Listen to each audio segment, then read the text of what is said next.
السلام علیکم، یاسین آپ کے ساتھ حاضر ہے اس مارننگ بریفنگ میں۔ آج اس ہفتے کا پہلا ورکنگ ڈے ہے۔ آج ڈیٹ ہو گئی ہے 17 مئی، اور تمام باتوں سے پہلے آپ تمام لوگوں کو، تمام اسلامک دنیا میں رہنے والے اور نان اسلامک دنیا میں رہنے والے تمام مسلمانوں کو عید الفطر کی خوشیاں مبارک۔ کیونکہ یہ عید الفطر تو ختم ہو چکی ہے، لیکن اس کے بعد سے یہ پہلا میرا آپ سے رابطہ ہے، تو اس حوالے سے آپ تمام لوگوں کو عید الفطر کی خوشیاں مبارک۔ لیکن ان تمام باتوں سے پہلے سب سے پہلے ہم بات کرنا چاہیں گے اسرائیل اور فلسطین کے حوالے سے، جو پوری دنیا اس وقت ایک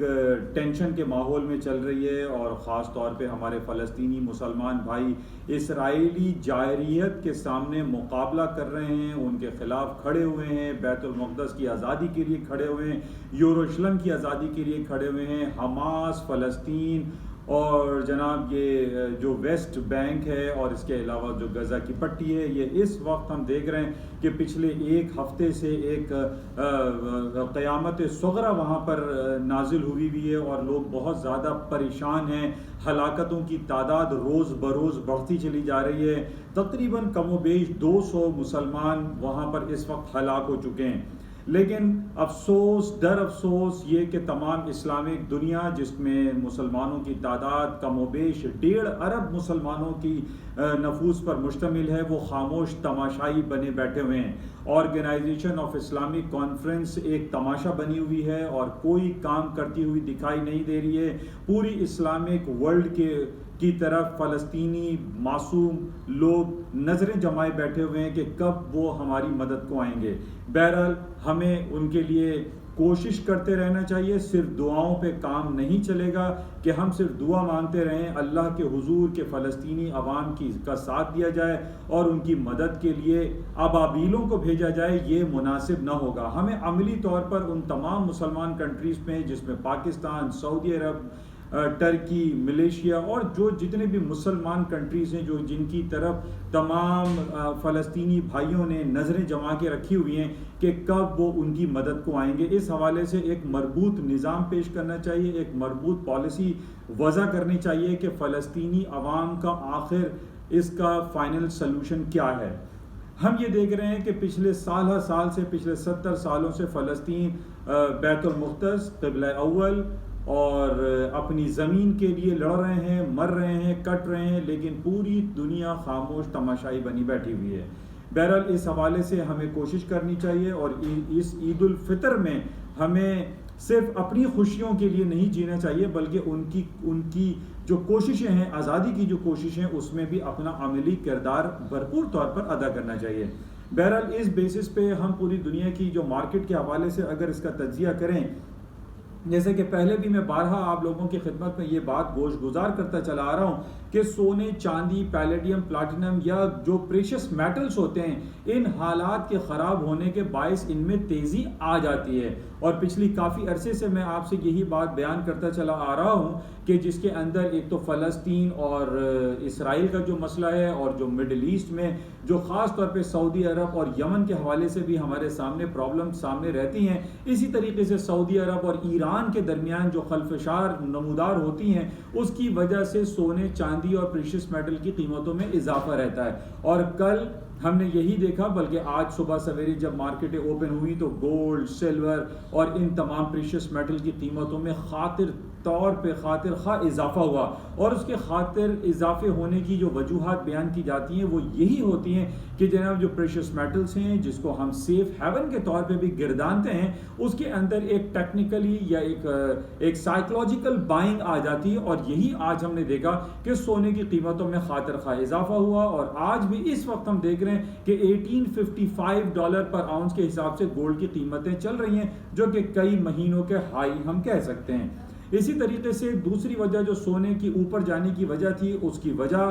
امریکہ میں انٹرسٹ ریٹ بڑھانے کے حوالے سے جو انڈیکیشنز، جو مفروضے، جو تبصرے، جو تجزیے وہ ہمارے سامنے پیش ہوتے رہے، وہ تمام کے تمام دھرے کے دھرے رہ گئے، اور ہم یہ دیکھ رہے ہیں کہ امریکہ کی جو ڈفرنٹ رپورٹس ہمارے سامنے آ رہی ہیں، جس میں ریٹیل سیلز کی رپورٹ ہیں، ان کی جاب کی رپورٹ ہیں، ان کی پے رول کی رپورٹس ہیں، ان کی ان امپلائمنٹ ریٹ یا ویکلی جاب لیس کی رپورٹس کے علاوہ ان کا جی ڈی پی، ان کا کا ریٹیل سیلز، یہ تمام جو سی پی آئی پی پی آئی کی جو رپورٹس ہیں وہ اس بات کی نشاندہی کرتی ہوئی دکھائی دے رہی ہیں کہ امریکہ ابھی اس وقت ان قریب اپنے شرح سود کو بڑھاتا ہوا دکھائی قطعی طور پر نہیں دکھائی دیتا. اور یہی وجہ ہے کہ امریکہ کی اسٹاک مارکیٹ پچھلے ہفتے ہم نے اس کو مد جزر ہوتے ہوئے دیکھا، یعنی کبھی نیچے تو کبھی اوپر، لیکن فرائیڈے کو جو مارکیٹیں کلوز ہوئی وہ اپنے ہائیسٹ لیول پر بند ہوئی. اور کچھ اسٹاکس جو کہ ایس این پی، ڈاؤ جونز اور نیسڈیک ہیں، امریکہ کی جو اسٹاک انڈیسیز ہیں، وہ اپنی تاریخ کی بلند ترین سطحوں پر بند ہوئی. اور اس کی وجہ صرف اور صرف ایک ہی بتائی جاتی رہی، جو ڈفرینٹ رپورٹس پیش ہوتی رہیں کہ جناب امریکہ ان قریب اپنا شرح سود نہیں بڑھائے گا.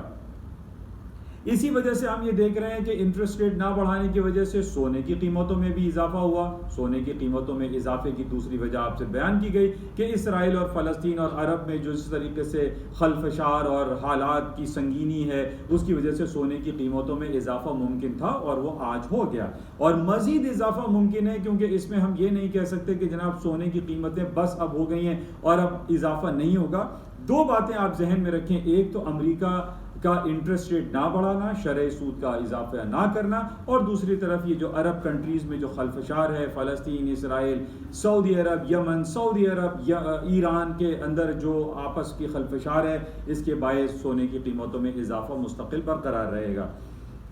جو میری پریڈکشن ہے، یہ غلط بھی ہو سکتی ہے، لیکن جو on the basis of different technicalities, on the basis of different جو رپورٹس، جو فیکچوئل گراؤنڈس ہیں، ان بیسس پہ سونے کی قیمتوں میں اضافہ مزید ممکن ہے. بہرحال اس کو مزید ہم دیکھیں گے. اچھا، اس کے علاوہ جو مزید جو انڈیکیشنز اسٹاک مارکیٹوں میں ہمارے پاس موجود ہیں، ایون کہ آج پاکستان کی اسٹاک مارکیٹیں الحمدللہ بڑا اچھا پرفارم کر رہی ہیں. تقریباً 450 پوائنٹس اس وقت Karachi stock exchange P S x index plus میں ہے، اور مزید اوپر جانے کے جو اشارے ہیں وہ ہمارے پاس موجود ہیں. جیسے کہ میں نے پہلے بھی آپ سے کہا تھا کہ پاکستان کی اوور آل اکنامک کنڈیشن کافی بہتر دکھائی دیتی ہے. پچھلے دنوں ہم نے یہ دیکھا کہ پاکستان اور بھارت کے درمیان جو تجارتی خلفشار تھا، جو کشمیر ایشو تھا، وہ تھوڑا سا مدھم ہوتا ہوا دکھائی دیا. اور اس کی وجہ صرف اور صرف یہ تھی کہ انڈیا، بھارت میں جس طریقے سے کورونا وائرس پینڈیمک سے ہزاروں لاکھوں لوگ اس وقت لقمہ اجل بن چکے ہیں، اس کے بیسس پہ ہم یہ دیکھ رہے ہیں کہ تمام دوسرے جو نگیٹو معاملات تھے وہ دب کے رہ گئے. اور پاکستان اور انڈیا اس کوشش میں لگے ہوئے ہیں کہ یہ کورونا وائرس پینڈیمک کا جو سلسلہ ہے، جس عطاب کا شکار یہ دو قومیں نظر آ رہی ہیں، اس کو جلد از جلد قابو پایا جائے. اور اس بیسس پہ ہم نے دیکھا کہ عید الفطر کی چھٹیوں سے پہلے ہی سے تقریباً ایک ہفتے قبل سے پاکستان نے پورے ملک میں لاک ڈاؤن، شٹ ڈاؤن والی کیفیت کو برقرار رکھا، اور اس بیسس پہ کافی بہتر ریزلٹس ہمارے سامنے آئے. اور پاکستان میں کورونا وائرس پینڈیمک سے ہلاک ہونے والے اور ان کے جو ڈفرینٹ کیسز تھے، اس میں خاطر خواہ کمی واقع ہوئی، جس بیسس پہ آج پازیٹیو ریفلیکشن آ جا رہا ہے. Pakistani stock market 450 point plus میں ہے، اور اس کی انڈیکیشنز ہمارے سامنے پازیٹیو ہی دکھائی دے رہی ہے. اس کے علاوہ ہمارے پاس جو ڈفرینٹ رپورٹس تھی، اور جو خاص طور پہ میں آپ سے بہت عرصے سے بیان کر رہا ہوں، روشن ڈیجیٹل اکاؤنٹ یا راست اکاؤنٹ یا نیا پاکستان سرٹیفکیٹ کے حوالے سے جس طریقے سے پاکستان میں جو فورن پیسہ آ رہا ہے، باہر سے جو فنڈ کریٹ ہو رہا ہے، جو ہمارے پاکستانی لوگ بیرون ملک میں رہتے ہیں، وہ پاکستان میں جس طریقے سے سرمایہ کاری میں دلچسپی لے رہے ہیں، ان بیسس پہ ہم دیکھ رہے ہیں کہ اسٹاک مارکیٹوں میں بھی اضافہ ہو رہا ہے. پاکستان کی جو ادر ایکٹیویٹیز ہیں، جو ہاؤسنگ سیکٹر ہے یا ادر جو انڈسٹریز ہیں، اس کے اندر بھی بہت زیادہ بہتری دکھائی دے رہی ہے. اس وجہ سے ہم دیکھ رہے ہیں کہ کراچی اسٹاک اچھا گرو کر رہا ہے. اچھا، اس کے علاوہ جو پازیٹیو سینٹیمنٹس آج کراچی اسٹاک میں آئے، یا پوری دنیا کی اسٹاک مارکیٹ میں آج جو پازیٹیو سینٹیمنٹس ہمیں دکھائی دے رہے ہیں، اس کی وجہ ری اوپننگ ہے. خاص طور پہ پاکستان میں ری اوپننگ آج ہو گیا ہے. پاکستان میں تقریباً 70-80% مارکیٹیں اوپن ہو چکی ہیں. کراچی اسٹاک ایکسچینج کھل چکا ہے، بینکنگ فائنینشیل سسٹم کھل چکا ہے، بازار کھل چکے ہیں جو کہ رات 8 بجے تک چلیں گے، جو کہ ایک پازیٹیو انڈیکیشن ہے کہ بزنس ایکٹیویٹی گرو کرے گی. ادر سائڈ پہ اسکول، کالجز، ابھی جو تعلیمی ادارے ہیں وہ ہمارے بند پڑے ہیں، ان کا اناؤنسمنٹ جلد ہوگا. اچھا، اس کے علاوہ ادر پارٹ پہ ہم یہ دیکھ رہے ہیں کہ جو بیرون ملک جو پوری دنیا کی اسٹاک مارکیٹ ہے، اس کے اندر پازیٹیوٹی کا جو پہلو ہے وہ تو ہمیں دکھائی دے رہا ہے. لیکن آج سلائٹلی مارکیٹ اگر نیچے کی طرف آئی ہے تو اس کی وجہ چائنا کی کچھ بیڈ رپورٹس ہیں. چائنا میں جو کہ دنیا کی نمبر 1 ان آفیشیلی اور آفیشیلی، بہرحال امریکہ کی اسٹاک مارکیٹ ہو گئی یا امریکہ کی اکانومی کو ہم نمبر 1 گردانتے ہیں. لیکن ہم یہ دیکھ رہے ہیں کہ چائنا کی ریٹیل سیلز خراب آنے کی وجہ سے تھوڑی سی مارکیٹ سلائٹلی ڈاؤن ہوئی ہے، لیکن اس ڈاؤن کو ہم یہ نہیں کہہ سکتے مارکیٹیں فال ہو جائیں گی، کریش ہو جائیں گی یا گر جائیں گی، کیونکہ اوور آل جو سینٹیمنٹس ہیں وہ پازیٹیو ہیں۔ اور ایک طرف ہم یہ دیکھ رہے ہیں کہ جہاں اسرائیل اور جو فلسطین کے خلفشار کی جو باتیں ہیں، یہ ایک چھوٹا سا والیوم کنسیڈر کیا جاتا ہے پوری دنیا میں، یعنی تل ابیب کا اور فلسطین کے حوالے سے جو اسٹاک کا جو پوائنٹس ہیں وہ تھوڑا سا ایک کمپیریٹیولی اس کا جو ریشو ہے یا اس کا جو والیوم ہے وہ کافی کم ہے۔ اس کی وجہ سے ہم وہ نگیٹو سینٹیمنٹس مارکیٹوں میں نہیں دیکھ رہے جس کا یہ اندیشہ ظاہر کیا جا رہا تھا کہ پوری دنیا کی اسٹاک مارکیٹوں میں آج کچھ کریش والی سچویشن کریٹ ہوگی، کیونکہ اسرائیل فلسطین کے جو حالات ہیں وہ کافی سنگین صورتحال اختیار کرتے چلے جا رہے ہیں۔ لیکن بہرحال پوری دنیا اس کو کنڈیم کر رہی ہے اور وہ یہ چاہتی ہے کہ فلسطین کے معاملے کو جلد از جلد حل کیا جائے، لیکن ہم یہ دیکھ رہے ہیں کہ اس میں جو سیریسنس ہے، جو ایک خاص طور پہ ایک پورا ماحول بننا چاہیے پوری دنیا کا، اسلامک ورلڈ کا، وہ ہمیں دکھائی نہیں دیتا کہ جناب یہ مسائل جو ہے جلد حل ہو جائیں گے۔ بہرحال اسرائیل کے جو وزیر اعظم ہیں نیتن یاہو، اس حوالے سے میں نے پہلے بھی آپ لوگوں کو یہ بات ذکر کی تھی، انڈیکیشن میں نے دی تھی، اور نیتن یاہو نے یہ کہا تھا کہ وہ دوبارہ وزیر اعظم بننے کے بعد ویسٹ بینک پر قبضہ کر لیں گے، حماس پہ قبضہ کر لیں گے، یعنی پورے فلسطین جو کہ 1946 1947 میں وہ علاقہ جو پورا فلسطین کہلاتا تھا، آج ہم یہ دیکھ رہے ہیں کہ وہ سیٹلرز جو آ کر آباد ہوئے تھے فلسطین میں، جن کو ہم اسرائیلی یا ہم ان کو کچھ یہودی یا زائنسٹ کہتے ہیں، وہ آج پورے فلسطین کی زمین پر قبضہ کرتے ہوئے دکھائی دے رہے ہیں، اور اس کے پشت پر ظاہر ہے کہ امریکہ اس کی پشت پناہی کر رہا ہے، جس کی وجہ سے آج فلسطین نیچے اور اسرائیلی یا یہودی لابی یا زائنسٹ لابی اوپر کی طرف آ گئی ہے۔ بہرحال اس کو آپ چیک کریں، پڑھیں اور اسٹڈی کریں کہ یہ اس کے مسائل کا حل کیا ہے، کیا اس کے مسائل کا حل جنگ ہے، کیا اس کے مسائل کا حل ٹیبل ٹاک ہے۔ اس کو بہرحال ہمارے علماء، عمائدین، ہمارے جو بڑے بڑے لیڈرز ہیں، پوری دنیا کی جو لیڈران ہیں، ان کو سر جوڑ کر بیٹھ جانا چاہیے، یونائٹڈ نیشن کو بیٹھنا چاہیے۔ یونائٹڈ نیشن نے بہرحال اپنا ایک فارمل کال دی تھی، کل سنڈے اتوار کو انہوں نے ایک اجلاس طلب کیا، لیکن یہ ایک فارمیلٹی ہے، یونائٹڈ نیشن کچھ بھی نہیں کر پا رہا ہے۔ بہرحال اس حوالے سے پوری اسلامک ورلڈ کو OIC کے پلیٹ فارم سے اس بات کو اٹھانا چاہیے، کوشش کرنی چاہیے کہ فلسطین کے مسئلے کو کس طریقے سے حل کیا جا سکتا ہے۔ بہرحال یہ کچھ خبریں، اور خاص طور پہ آج کل 2-4 دن سے بڑی امپورٹنٹ خبر چل رہی ہے۔ پاکستان کراچی کا جو سب سے بڑا شہر ہے، یہاں پہ سمندری طوفان آنے کی بہت زیادہ پیشن گوئی کی جا رہی ہے، اور سمندری علاقوں میں ڈیفنس کلفٹن میں رہنے والے لوگوں کو یہ کہا جا رہا ہے کہ وہ احتیاطی تدابیر جو ہے وہ اختیار کریں، ان کو بہت زیادہ ہائی الرٹ پہ رکھا جا رہا ہے۔ بہرحال اس کا نام انہوں نے توکتے، سائیکلون کراچی توکتے کے نام سے، یہ پتہ نہیں اس کا ورڈ کیا ہے، توکتے انہوں نے کہا ہے، جو کہ 17 تاریخ سے، یعنی آج 17 تاریخ اور 20 تاریخ تک یہ سمندری طوفان پاکستان کے بڑے شہر کراچی کے ساحلی علاقوں سے ٹکرائے گا۔ اس کو ہمیں دیکھنا پڑے گا، اور اللہ سے ہماری دعا ہے کہ تمام لوگ اپنے حفظ و امان میں رہیں۔